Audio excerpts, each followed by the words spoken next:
All right, welcome to the show. I have a very, very special guest with me in the studio today. You will know him from his roles in projects like Tripling, his one-man show Besharam Aadmi, and as of very recently, Kul Amol Parashar. Welcome. Thank you so much for being here. Thank you for having me here. First of all, I would like to draw attention, congratulations on your jawline. I feel like I feel like it could cut a diamond in half. I mean, I grew up never imagining that this is something that would be said to me.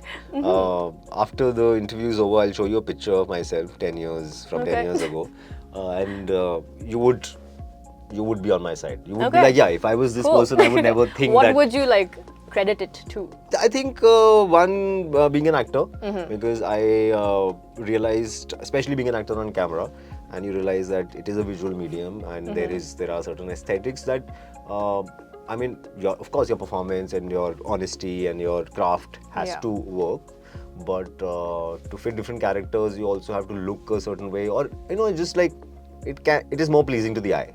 And when it is more pleasing to the eye, people may just ignore a little bit of performance issues and all of that. And I did this especially for the first season of Tripling. Because I was playing the youngest sibling, and I mean, they're all almost my peers, Sumit and Manvi. So I wanted to make sure I look the youngest in that thing. I had two options for that character. One option was that I put on weight, because he's that kind of character. Was a bit of a junkie and very Zach Galifianakis from Hangover. Exactly. So there was that was one route, but that I was scared that once I go there, it will be very difficult to come back. And if I'm going to get typecast, I don't want to get typecast there. I'd rather get typecast there. So I started losing weight. And when I lost weight, and this supposed jawline, the jaw came out, and the fat melted away slowly. It took 4-5 months of intense things, which included diet and workout and running and all of that. And then when I saw myself, like, wow, I should have realized this before, because I'd been acting for 5-6 years and I never paid attention to how I looked. I thought, that is not my job. My job is to act, and my job is to act well. But when it happened, and how it looked on camera, and then how people started reacting, and then you're feeling like, oh, am I attractive? Did you never think you were attractive? I mean, I didn't grow up thinking. I didn't grow up thinking that. I wouldn't say I thought I was. I didn't hate the way I looked growing up, but I never thought that I was. I was a guy who would be wanted or desired. It could also be because I was a bit of a nerd in comparison to my peers. Oh, this is the guy who studies and performs well. So the cool guy. You're the nerd. That's your job in society. Yeah. So that was my impression of myself. So then now, after becoming an actor, and then finally realizing that I have a jawline, and I have to maintain it, which I mean I would like to maintain it if it looks nice on camera.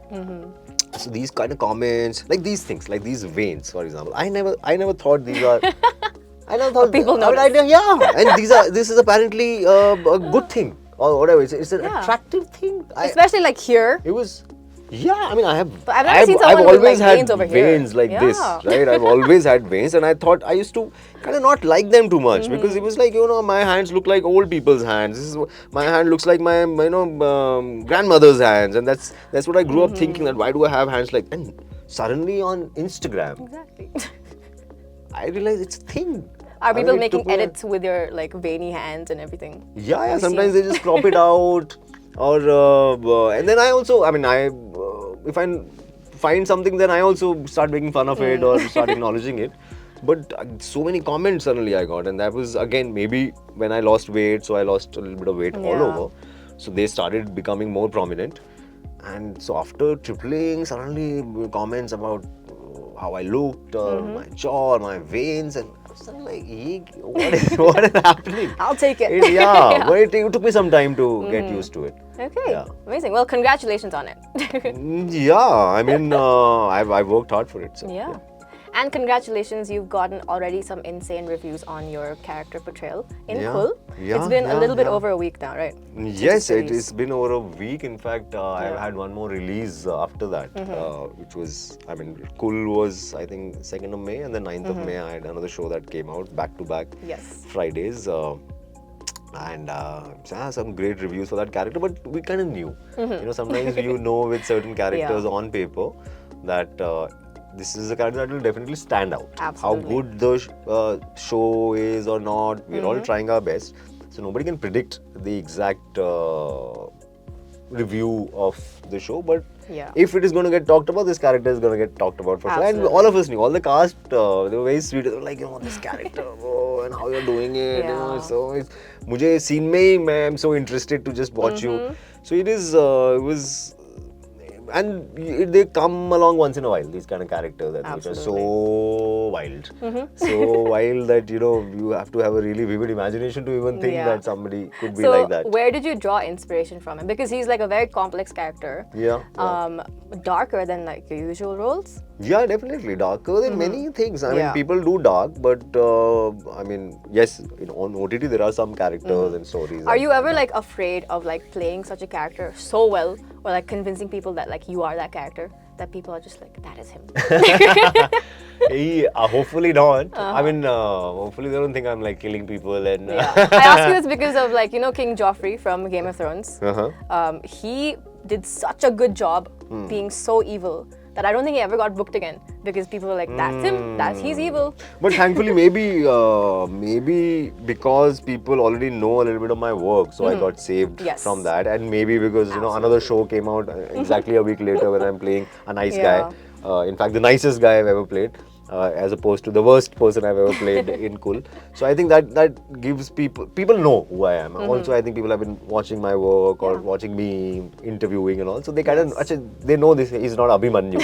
Like this is a character. Once you get into that show, you know, okay, we've heard him talk, we've seen him, we've seen his other work. Maybe if this was the first impression on somebody, let's say this was the first big project that I was doing, or the first character that kind of became famous, then it might take some time for people to, see, because that happened with Chitvan, for example. People thought, oh, I was the funniest guy in the world. I'm not. And then I were people disappointed when they met you? I think like, they what were. happened? I think the first few times they were, for the first few months. Especially people who hadn't seen any of my work before that, or my work after that hadn't come out, and a certain age group of people, because they thought I was their age. Two, they thought I was going to be some. If they ever bump into me, it's going to turn into it's going to be turned into a crazy night. It's going to be hangover. It's going to be painting the town red. I said outrovert. I meant extrovert. I'm so sorry. That's okay. I thought maybe again it's a slang Lingo, that I'm not aware of. But yeah, so this I sensed some disappointment. I mean, a lot of young people who walked up to me and like, hey, let's do something. You wanna get shots? You wanna get party? You wanna come here? We're going there. I said, no, I'm good. I'm good, bro. I'm good. So and when they talk to you for 5 minutes, they realize, they are not you are not the person they were expecting to meet, and then you can sense. Well, maybe Abhimanyu. Now people will kind of like just be scared to approach you. So is that a good thing? No, I mean, I hope they don't. They're not too scared. And thankfully, 99% of the messages I've gotten, which are good messages, people are saying good things about the character. They are saying, you did it so well that I hated you.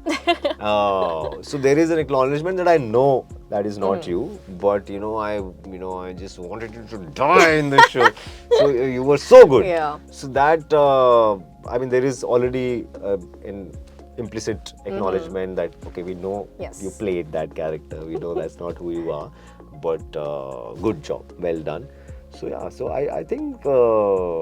They might come. In fact, I call him a darker version of Chitvan. Because he's the youngest sibling out of 3. Absolutely. Chitvan grown up. Yeah, Chitvan, I mean, hopefully not now. Hopefully he doesn't go down that path.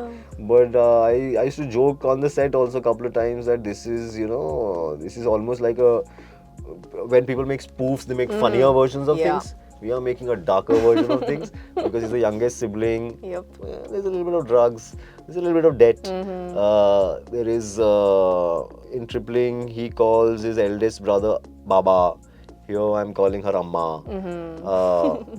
And then somebody pointed out, somebody made a meme, said whenever Amol is in a show, Jijaji Banj hai. That was the joke from Tripling. And then here also I keep making fun of my brother-in-law for his sexuality. So there were some like insane parallels that I was able to draw. Yeah. And the internet will make those connections. Yeah, for you I as mean, well. this Jijaji Banja thing was, I was like, whoa. Somebody made some connection somewhere. Exactly. I feel like you're juggling so many things you have put together. Besharam Aadmi, you're touring with it, you have Kul, you have so many upcoming projects. What do you have free time, and like what do you do in your free time? No, Like, how I do you get a lot relax? of free time. I mean, yeah, last 20 days, last 25 days have been a little crazy. And then a couple of months when I was working on Besharam, it was not like, I was not working like 12 hours a day. Yeah. You know, we would meet, we will maybe do 3-hour sessions on the script and then 3-4 hour sessions in rehearsals. But I get a lot of free time, generally, overall basis. In fact, I get more free time than probably you do or any of them does. Because when there is nothing happening, then there is nothing happening. Then there's nowhere to go, nowhere to be. Nothing It's a good thing to do. though, yeah, right? Yeah, and I Do you enjoy like that. Working, I enjoy or that. do you like your free time? I think there has to be a nice balance. That's Yeah. what you're looking for in life. You know, Exactly. if I had to spend like 3 months sitting at home not doing anything, then I might go a little crazy. And if I had to work like non-stop every day for 3 months, then again I might go crazy. I don't want to go crazy either way. Amazing. Thank you so much. I'm going to do like a very quick rapid fire question with you. It's Worst. all one word, You'll one hate word me after answers. this. You'll hate me. You'll never get nice one word fast answers. What's the first thing you did when you landed in Bangalore? I got a coffee. Where? Starbucks. I couldn't find a nice one. Tell me, is there one at the There's airport? one called At Nerlu. Arrival. What is it called? Not Arrival. Nerlu. See, there is not there at Arrival. In fact, Yeah. I looked around. I'm honest. I swear, I looked Nerlu's around. in I looked here, Indiranagar. there. You should definitely go there. Nerul. Yeah. Nerlu. Nerlu. Nerlu. Yeah. Okay. It's amazing. A phrase that you use way too often. Again. I think, oh, mother. Oh, ma. Yeah. Something like, so she must be sitting there somewhere. Subah, sham, koi bol. And generally, it's not even like bad, good. It's just like, oh, mother. Yeah. Amazing. Okay, a comfort food. Maybe a burger. A guilty pleasure TV show. So guilty pleasure. Do you not watch any like reality TV shows? I don't watch the great ones. Dubai Bling. I haven't. No? I haven't. Oh, I'm okay. telling you, I don't. I mean, I'm not saying that Dubai Bling is good or bad or not, but I generally, even though I haven't seen Game of Thrones. You haven't seen Game of Thrones? I haven't Okay, seen Breaking Bad. Watch it for Joffrey. Yeah, I mean, just I'm giving you the example of how bad I am, how down there I am No, it's as okay. a watcher.